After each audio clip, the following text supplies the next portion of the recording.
Je suis Abdallah, le créateur de Aya, et je vais vous raconter l'histoire de ce projet.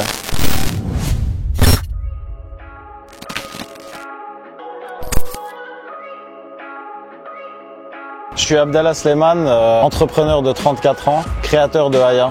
Je suis un véritable citoyen du monde, cosmopolite, je suis d'origine syrienne, palestinienne, j'ai grandi entre la Corse, l'Arabie Saoudite, le Koweït. Alors la genèse d'Aya, ça remonte à loin. Depuis mon enfance, je me suis toujours posé des questions sur le monde et j'avais tout de suite le sentiment qu'on marchait sur la tête, qu'il y a quelque chose qui tournait pas rond. À l'âge adulte, même constat, et j'ai eu besoin de chercher des réponses et j'ai commencé à en trouver en me plongeant dans la lecture de philosophes, notamment Nietzsche et Camus en particulier. Et à ce moment-là, aux alentours de 20 ans, j'ai vécu une véritable expérience extraordinaire, quelque chose de mystique que j'appelle une révélation. Et j'ai su à ce moment-là qu'on était tous liés les uns les autres et qu'il fallait créer pour pouvoir dépasser cette condition d'absurdité de l'humain dans notre monde. Du coup, de cette solitude, j'ai rencontré d'autres personnes qui partageaient ces interrogations. Et justement, Aya, c'est une histoire de rencontre, d'abord avec le milieu du graffiti, ensuite avec la danse, la musique, avec les créateurs et les artistes d'aujourd'hui. Et j'ai senti qu'il y avait une véritable volonté commune de bousculer l'ordre établi et de créer collectivement. C'est pour ça que j'ai créé Aya.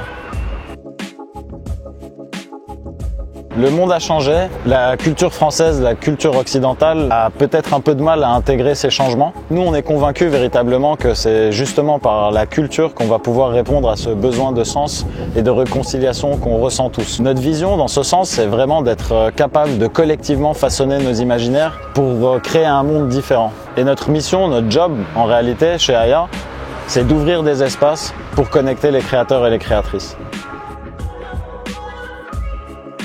Ma conviction, c'est que si on veut véritablement changer le monde, les deux outils politiques dont on dispose aujourd'hui, c'est l'entrepreneuriat et la culture. Et dans ce sens, Aya, c'est un écosystème culturel. Pour parler plus concrètement, notre premier projet, c'est un média avec un site internet, un magazine papier, mais on veut aller plus loin. On veut ouvrir vers de la production ciné, série, musique, édition, artistique avec des expositions. On veut ouvrir vers la communication avec un véritable studio créatif où ce sont les artistes qui sont en charge de penser les concepts.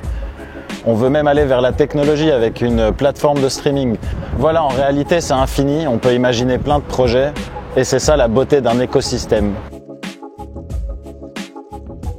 Parce que ça fait 7000 ans qu'on est sur le dossier et aujourd'hui on pense que c'est réellement le bon moment pour passer à une autre dimension, à une autre échelle. On assiste à un véritable changement, à l'émergence d'une nouvelle civilisation et notre rôle c'est de l'accompagner et qui nous aide nous suivre.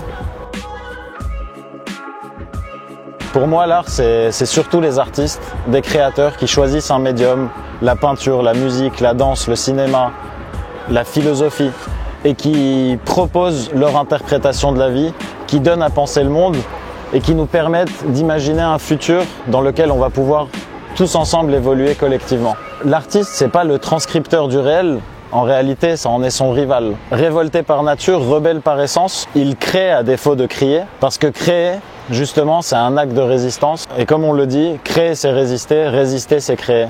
Et la seule chose qui résiste autant, c'est l'œuvre d'art.